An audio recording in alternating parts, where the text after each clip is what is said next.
Stéphane Linou. Bonjour. Vous êtes expert associé au laboratoire Sécurité Défense du CNAM, ancien conseiller général et ancien conseiller municipal. Et surtout, vous avez lancé le mouvement Locavore en France. Alors depuis à peu près une heure, on évoque beaucoup l'alimentation, ses limites. On verra le financement peut-être un peu plus tard sur le climat. Tout à l'heure, il y aura une table ronde sur les nouvelles technologies et de la façon dont elles peuvent aider à la préservation de la biodiversité. Mais si on reste sur la question alimentaire, 45%, soit presque un Français sur deux, consomme au moins une fois par mois des produits issus d'un potager, que ce soit son propre potager, celui de son voisin ou un potager proche de chez lui. On l'a vu, les agriculteurs, les jeunes agriculteurs ont du mal à venir prendre la relève. Est-ce que le bonheur est toujours dans le pré ? Alors, il y a plusieurs questions. Merci déjà pour l'invitation.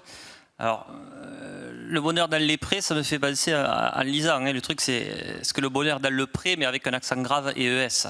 Ça peut être aussi ça, la proximité. Donc, vous parliez de 45% de personnes. Ouais, c'est pas beaucoup. C'est pas beaucoup, on est d'accord. C'est ridicule. C'est même ridicule parce qu'on a toujours produit notre nourriture. Pas toujours que des céréales, pas toujours des céréales, mais jusqu'à la fin des années 60, quasiment tout le monde avait un jardin. Les jardins ouvriers, les jardins personnels, familiaux, à la campagne, on a toujours produit au moins une partie de notre nourriture.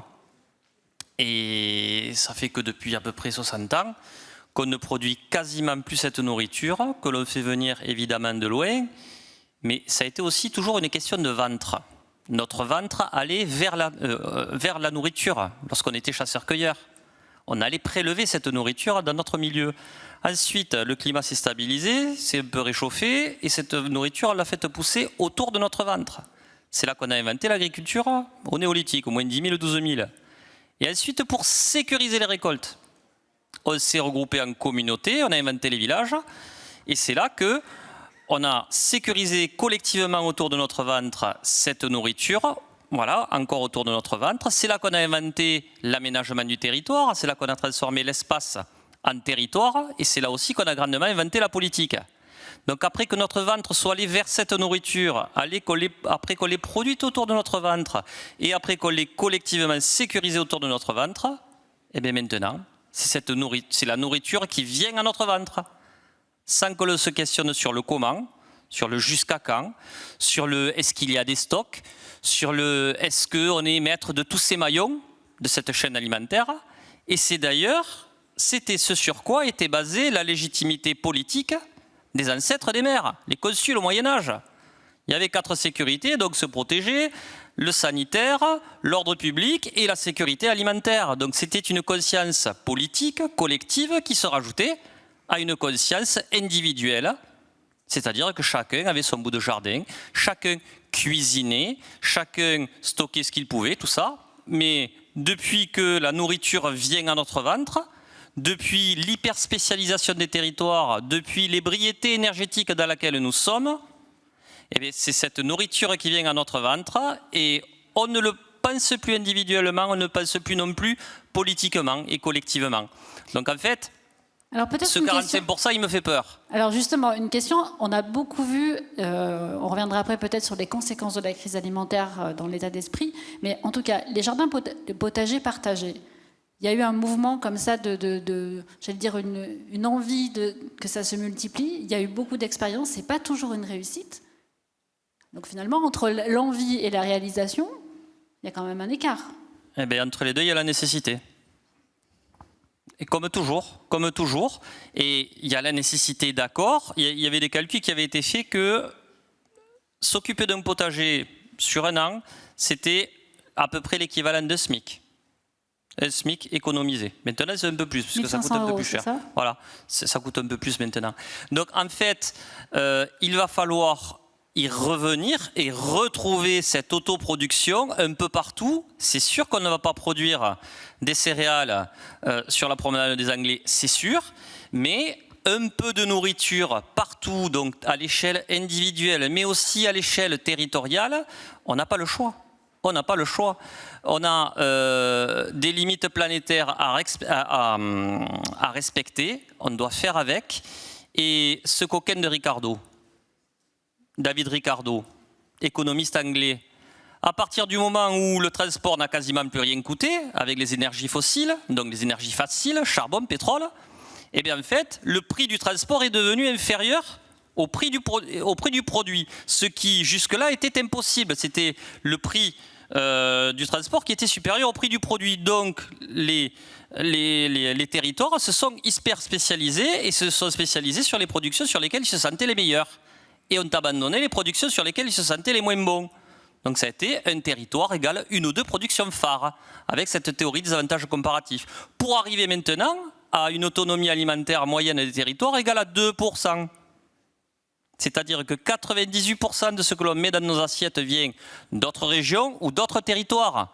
Et donc on est complètement à la merci des flux, donc des perfusions alimentaires, les transports, qui viennent compléter ce qu'on a décidé de ne plus produire.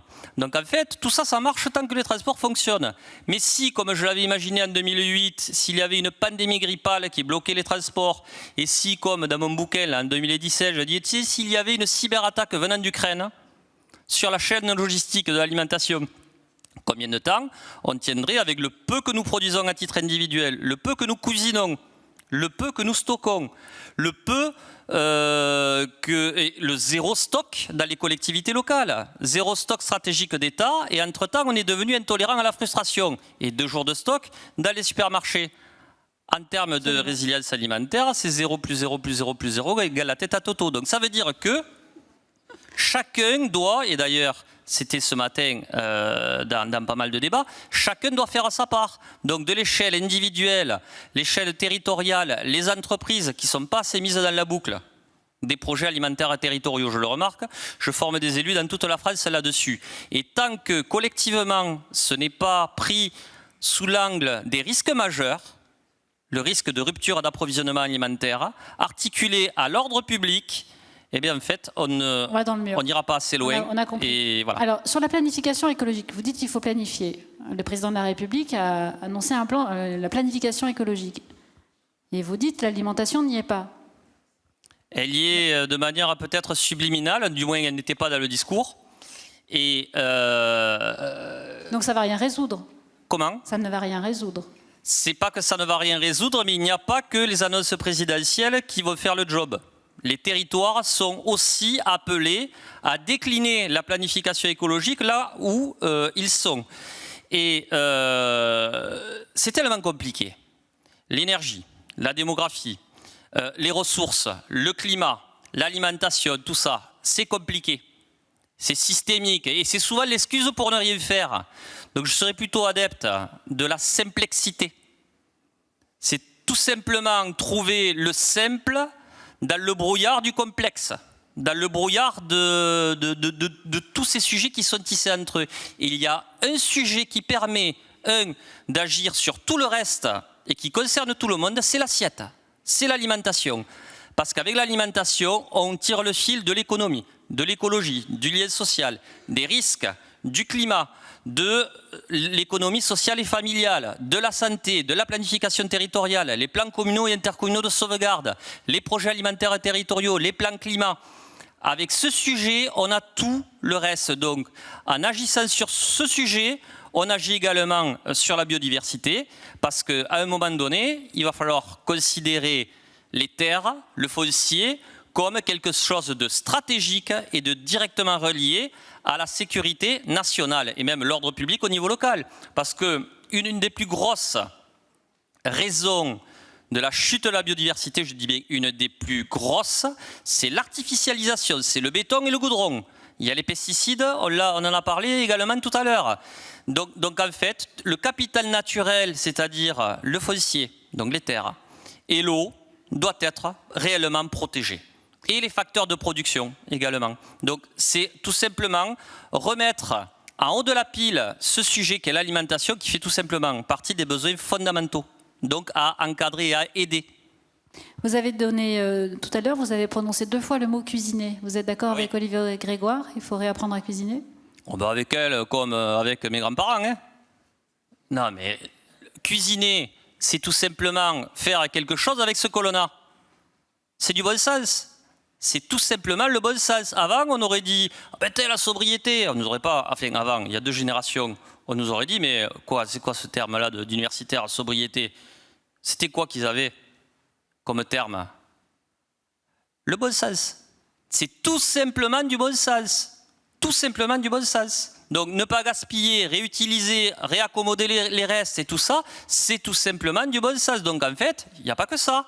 Mais si on commençait par ça, déjà, on aurait fait déjà une bonne part du chemin. Et est-ce que vous connaissez les GES? Oui, je connais. Mais depuis quand? Ouais. Depuis tout à l'heure. Depuis tout à l'heure, voilà. Non, les GES. Pas ceux dont on imagine. Hein. Exactement. Les gaz à effet de serre. Alors, Les il y a autres les gaz à GES. effet de serre, GES, mais il y a aussi les GES. GE2SES, autrement dit aussi les pois carrés. L'autre jour, j'en ai préparé chez moi. Les pois carrés, qui les connaît, qui sait les cuisiner? Les légumineuses, en France, par exemple, on ne sait plus les cuisiner. On en consommait beaucoup. Il y a des légumineuses locales, bio. J'accompagne d'ailleurs une coopérative d'agriculteurs dans l'Aude qui les produit. Mais entre la production et l'assiette, qu'est-ce qui manque? La transformation et le savoir transformer. Donc, il faut rééduquer, réapprendre. Et c'est tout simplement réapprendre l'acte de transformer des ressources en quelque chose. Et ça s'appelle tout simplement la culture. La culture, c'est quoi? C'est bâtimentaire, vestimentaire et alimentaire. Ça a toujours été ça. Entre la ressource et ce qu'on a en fait d'utile, il y a quoi? Il y a l'acte de la transformation. Et c'est tout simplement reprendre en main une partie du bon sens que l'on a complètement perdu depuis qu'on est bourré, en fait. On est en pleine ébriété énergétique. Et pourquoi on parle de sobriété maintenant? Parce que nous sommes encore en ébriété énergétique. Et cette énergie va se contracter comme les ressources. Une question qui a été à peine évoquée tout à l'heure par Jean-Marc Omancelato de Deloitte, c'est la PAC. Il faut la revoir. C'est toujours un sujet, ça revient régulièrement sur la table. Qu'est-ce qu'il faut faire? Mais, comme le disait, chaque échelon doit influer sur ce sujet. Et c'est vrai que, comme le disait tout à l'heure le sénateur Marchand, l'alimentation, c'est la mère des batailles. La PAC fait partie du traitement de cette mère des batailles. Et pour l'instant, on n'a pas une PAC alimentaire.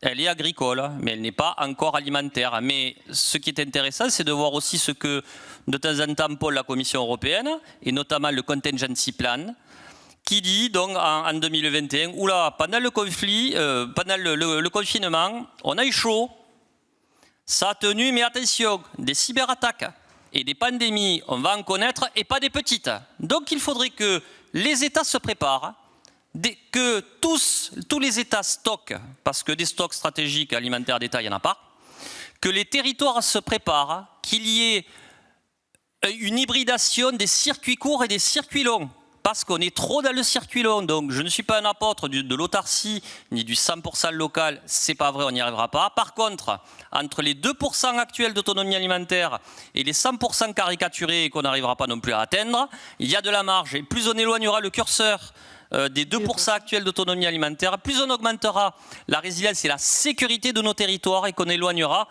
des troubles sociaux qui inévitablement arriveront si on touche à ce besoin fondamental qu'est se nourrir, le plus vieux sujet du monde. Merci Stéphanie, nous on a largement dépassé le temps. On a à peine abordé tous les sujets. Et vous avez votre fan club comme chaque année.